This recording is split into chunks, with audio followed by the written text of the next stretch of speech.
Hello and welcome once again to Top Dog TV's Short Sports Shorts. Today I'll be talking about the 10 best central midfielders in my opinion. I am not including the attacking midfielders like Dele Alli and David Silva in this. This is just purely the central midfield players. At number 10 I have chosen Sergej Milinkovic-Savic of Lazio.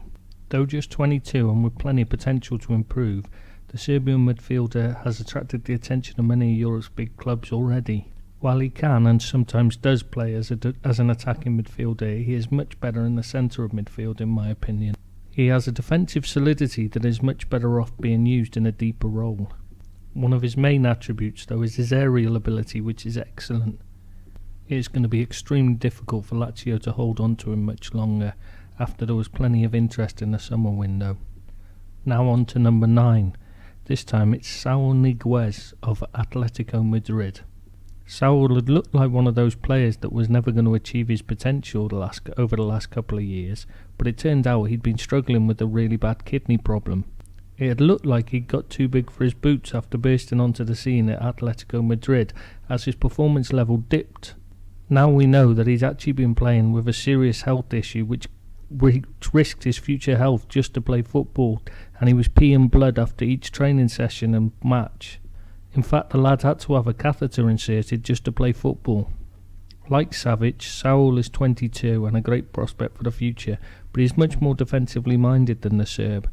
In fact, the Spanish midfielder can also play any of the defensive roles on the pitch, often playing in defence for Atletico Madrid when they're short of players there. Now on to number 8, where my choice is Nemanja Matic of Manchester United. He had got a little stale at Chelsea, but the move to Manchester United has revitalised him completely, and he looks like the player he was when Chelsea brought him back into English football. He provides a solid defensive base for the rest of Man United's players to attack from. There are not many players in the world that can make such a difference on their own, but he has made a huge difference to their level of performance this season. The whole team can attack with confidence knowing they've got one of the best in the business at winning the ball back behind them. He's not just good at winning the ball back, he's also very good on the ball and can pick a pass very well. And his height and strength are extremely useful on set pieces, especially defensively. Now on to number 7 and another Atletico Madrid midfielder, this time Koke. While the Spanish midfielder can play a number of roles and positions, often filling in out wide, he is at his best in the centre of midfield, I believe. Combative and skillful, he is almost the perfect midfielder for a Diego Simeone team. Why is it I keep wanting to say things like at number 6, a new entry, or a non-mover and things like that? I don't know where that comes from. But anyway, on to number 6, and it's Naby Keita of RB Leipzig. Since agreeing to move to join Liverpool next summer, the Ghanaian midfielder suddenly developed a tendency to get sent off a lot, admittedly, but he is still a quality player. A lot of people have been comparing him to N'Golo Kante, and while he does chase around and win back the ball, that's not his best feature. Keita is best when he is on the ball himself, though he does have a tendency to look for killer through balls too often. When he does pick them out, they're excellent, and his dribbling is very good on the ball, and he's quick, strong and skillful. There have been a few issues with his behaviour off the pitch as well since agreeing to move, but he's still a quality midfielder on the ball. Just to recap, at 10 that's Sergej Milinkovic-Savic of Lazio, at 9 it's Saul Niguez of Atletico Madrid, at 8 it's Nemanja Matic of Manchester United, at 7 it's Koke of Atletico Madrid, and at 6 it's Naby Keita of RB Leipzig. Now I'll move on to the top 5. At number 5 I've picked Radjan Nangilan of AS Roma, though I've no idea if I pronounced that right at all or not. Nangilan is like a throwback to the days when all footballers would party too hard, drink too much, smoke heavily, and generally live like a factory worker rather than a professional athlete. Despite this, he is an incredible player. You just wonder how much longer he can keep going. With his love of the Rome party lifestyle, it could be a short career for him. On to number 4, where I've picked Luka Modric of Real Madrid.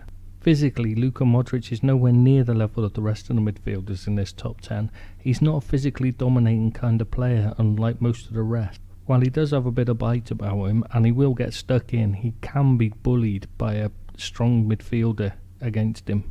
However, technically, he's one of the best midfielders in the world, a real Rolls Royce of a player. He glides over the ground and round challenges like they're not there, and his passing is pinpoint. His technique, skill and quality on the ball stand comparison with just about everyone. However, his lack of physicality does mean Real Madrid have had to get in Casemiro to work behind him to protect the defence. However, his qualities are so good they more than make up for any deficiencies he has. So now we move on to the business end of this list, the top 3, and at number 3 it's Marco Verratti of PSG. The Italian midfielder has grown over the years to become a genuinely top-class player with an excellent range of passing and the vision to see the passes he needs to make. He is also combative and doesn't mind getting stuck into a challenge. If Andrea Pirlo and Gennaro Gattuso had a love child, it'd pretty much play like Verratti. It is his passing and vision though that makes him special. He has all the ability of Toni Kroos, but with work rate and effort to go with it. While I've picked him as my number 3, I would not argue with anyone who said he was the best midfielder in the world right now. Just 2 left to pick now, and at number 2 I've chosen N'Golo Kante of Chelsea. I know people are going to say he's not the best at passing and his vision isn't perfect and all that, but what he brings to the table is so much that it makes up for any deficiencies he has on the ball. To be fair to Kante, he has worked hard on his game in recent years and improved massively as a player on the ball, though he does need to add goals to his game if he is to be considered a complete midfielder. What Kante does possess is an exceptional work rate, like watching a fan play, but with an end product and an ability to match. There is no player in world football that can equal his ability at breaking up play. It is no coincidence that he's been the centre of the last 2 teams to win the Premier League in England. What I like best about him though is his ability to make the rest of the team around him play better. His movement and work rate when his team have the ball is as high as his movement and work rate when they don't, and he often creates space for other players to play in. When you consider he didn't even turn professional until the age of 22, and people thought his size would stop him from ever being a top-class player. It just shows that nothing was learnt from Xavi's example. Kante may not be like Xavi at all in any way, shape or form, but he does prove that size is no impediment to being a good player. So, just to recap, my top 10 are Sergej Milinkovic-Savic of Lazio. At 9 it's Saul Niguez of Atletico Madrid. At 8 it's Nemanja Matic of Manchester United. At 7 it's Koke of Atletico Madrid. At 6 it's Naby Keita of RB Leipzig. At 5 it's Radjan Nainggolan of AS Roma. At 4 it's Luka Modric of Real Madrid. At 3 it's Marco Verratti of PSG. At 2 it's N'Golo Kante, and at number 1 I've chosen Arturo Vidal of Bayern Munich. Vidal is as close to the complete midfielder in world football in my opinion. He is a proper old school central midfielder who gets up and down the pitch and gets involved at both ends. He doesn't just sit in front of the defence protecting them or charge forward recklessly and just hang around up near the front. He does it all. Vidal is a dominating powerhouse of a central midfielder with a great engine to get up and down the pitch for 90 minutes. He's good in the air, he's quick, he's strong, he can score goals and he can pick a pass.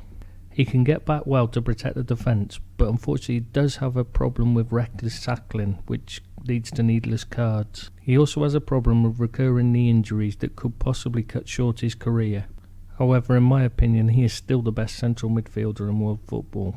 There we have it, my top 10 central midfielders in the world. Thank you for listening and goodbye from Top Dog TV's Short Sport Shorts.